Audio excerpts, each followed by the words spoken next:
Hello મિત્રો, કેમ છો તમે બધા? આજે આપણે વાત કરવાની છે એક એવી વસ્તુ વિશે જે દરેકના રસોડામાં મળી જાય છે, પણ તેની સાચી કદર બહુ ઓછા લોકો કરે છે. એ છે અજમો. અજમો માત્ર મસાલો નથી, પણ એ આપણા શરીર માટે એક કુદરતી ઔષધિ છે. તો ચાલો જોઈએ અજમાના ચમત્કારિક ફાયદા. પહેલા તો તમને એ બતાવો કે અજમો કઈ રીતે લઈ શકાય. પહેલો ઉપાય છે પલાળેલો અજમો. રાત્રે 1 ચમચી અજમો પાણીમાં પલાળી લો અને સવારે એ પાણી પી લો. આનાથી પેટ સાફ રહે છે અને ગેસની તકલીફ દૂર થાય છે. બીજો ઉપાય છે અજમો ચાવીને ખાવો. ભોજન પછી 1 ચમચી અજમો ચાવીને ખાવાથી અજીરણ અને પેટ ફૂલવાની સમસ્યા નથી રહેતી. ત્રીજો ઉપાય છે કે અજમાની ચા. 1 કપ પાણીમાં 1 ચમચી અજમો ઉકાળો, પછી તેને ગાળીને પીવો. આ ઠંડી ઉધરસ કે ગળાના દુખાવામાં એકદમ ફાયદાકારક છે. ચોથો ઉપાય છે અજમો અને ગોળ. 1 ચમચી અજમો અને એક નાનો ટુકડો ગોળ સાથે ખાવાથી પેટનો દુખાવો અને માસિકમાં થતી તકલીફમાં રાહત મળે છે. પાંચમો ઉપાય છે અજમાનો ધુવાણો. નાક બંધ, શરદી કે ઉધરસમાં અજમો તવામાં ગરમ કરીને તેનો ધુવાણો લેવાથી તરત જ રાહત મળે છે. તો હવે જાણીએ કે અજમાના 7 ચમત્કારિક ફાયદા. પહેલો, ગેસ અને અજીરણ દૂર કરે. અજમો પેટની તકલીફ માટે એકદમ અસરકારક છે.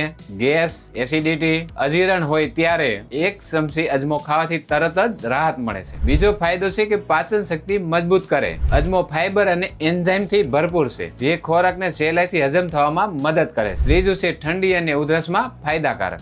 અજમામાં કુદરતી એન્ટીબેક્ટેરિયન ગુણધર્મ હોય છે. અજમાની ચા પીવાથી ઠંડી, ખાંસી અને ગળાની ખારાશમાં રાહત મળે છે. ચોથો છે માસિક તકલીફમાં રાહત. સ્ત્રીઓ માટે અજમો આશીર્વાદ સમાન છે. માસિક દરમિયાન થતું પેટ દર્દ અને માસિકનું ખેંચાણ કે દુખાવો દૂર કરવામાં મદદ કરે છે. પાંચમું છે કોલેસ્ટ્રોલ ઘટાડે અને હૃદયની રક્ષા કરે. અજમામાં રહેલા ઘટકો બ્લડ સર્ક્યુલેશન સુધારે છે અને કોલેસ્ટ્રોલને કંટ્રોલ કરે છે. છઠ્ઠું છે વજન ઘટાડવામાં મદદરૂપ. રોજ સવારે અજમાનું પાણી પીવાથી મેટાબોલિઝમ તેજ થાય છે અને ચરબી ઓછી કરવામાં મદદ કરે છે. સાતમું છે કે ઇમ્યુનિટી વધારે. અજમામાં એન્ટીઓક્સિડન્ટ ગુણધર્મ છે, જે શરીરની રોગ પ્રતિકારક શક્તિ વધારે છે અને ચેપ સામે રક્ષણ આપે છે. તો હવે જાણી લો થોડી સાવચેતી. અજમો ગરમ તાસીરવાળો છે, એટલે કે વધારે પ્રમાણમાં ન લેવો. ગર્ભવતી સ્ત્રીઓ કે પેટની ગંભીર બીમારી ધરાવતા લોકોએ ડોક્ટરની સલાહ લેવી. તો મિત્રો, આ હતા અજમો લેવાના 5 સરળ ઉપાયો અને તેના 7 ચમત્કારિક ફાયદા. શું તમે પણ અજમો રોજિંદા જીવનમાં વાપરવાનું શરૂ કરશો? કોમેન્ટમાં જરૂરથી લખજો. વિડીયો ગમ્યો હોય તો લાઈક કરો, શેર કરો અને ચેનલને સબસ્ક્રાઇબ કરવાનું ભૂલશો નહીં. આવી જ ઘરેલું આયુર્વેદિક માહિતી માટે મળતા રહેશો.